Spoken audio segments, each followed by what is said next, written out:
Guys, nandito tayo ngayon sa taas ng puno. Guys, yung putyukan na ando sa unahan pa guys. Medyo matayog-tayog na rin guys yung nakakit natin. Medyo mataas-taas na rin guys. Grabe guys, pagod. Ayan na guys yung putyukan natin guys. Pagkaganda guys ng pasong niya.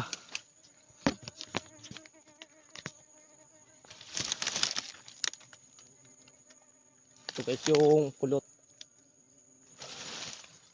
Ayan, medyo matayog-tayog na tayo ngayon guys. Nanginginig yung kamay ko. Hello ngayon guys, dahil tayo kakain tayo guys ng anak ng putyukan guys. Ito guys yung anak niya. Ito guys, kukuha ko pa lang kaya guys ito kanina sa puno. Kuha ito guys to. Pinapagpag lang siya guys, hinihilisan natin siya ng konti dyan. Kasi may mga sara siya guys ay.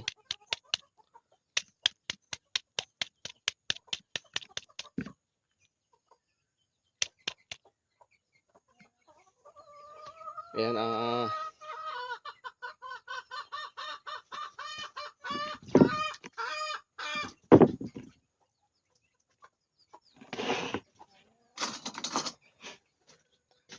ito guys, kuha tayo ngayon guys ng kutsarita. Ito nga pala guys yung iba nating pakpakin pa. Ito guys yung ibang bahay guys ng putyukan.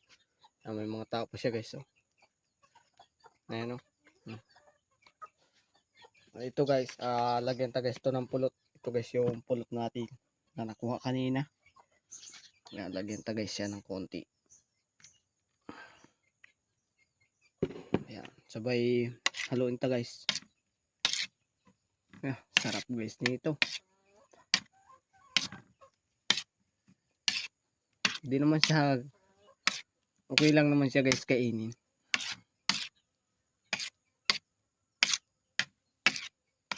Ito talaga guys yung kapag matagal na, nagiging taon na rin guys to. Ganito na guys yung nangyayari niya. Nagiging ganyan sila guys. Ito nagiging ganito guys sila. Yung nangingisot na. Yan, tikman ta guys.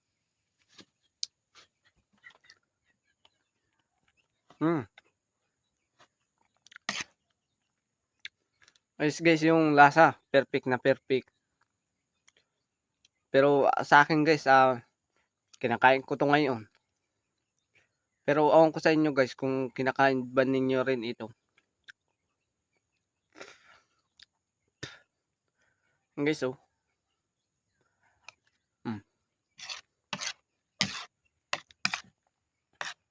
Matamis siya guys, sabay lasang gatas siya guys dahil kulay puti kasi guys yung mga tao ng putyukan kapag bata pa siya.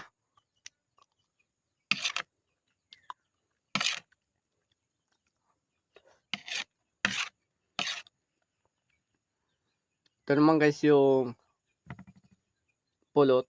Kapag solid na pulot talaga siya guys, katulad nitong kinakain ko.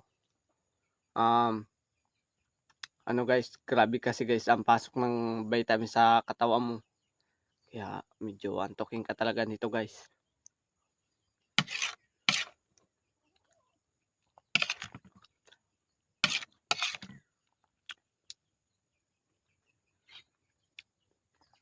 So actually guys, kapag gusto ko naman talaga guys kumain ng pulot, di man na kaya guys ako kasi bumibili dahil kumukuha naman ako nito guys sa puno.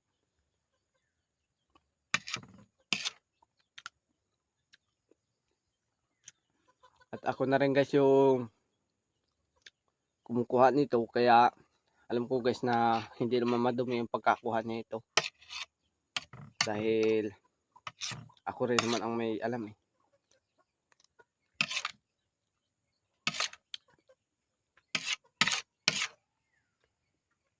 Medyo may kataasan din guys yung nakuhaan ko kaya nito kaninang umaga.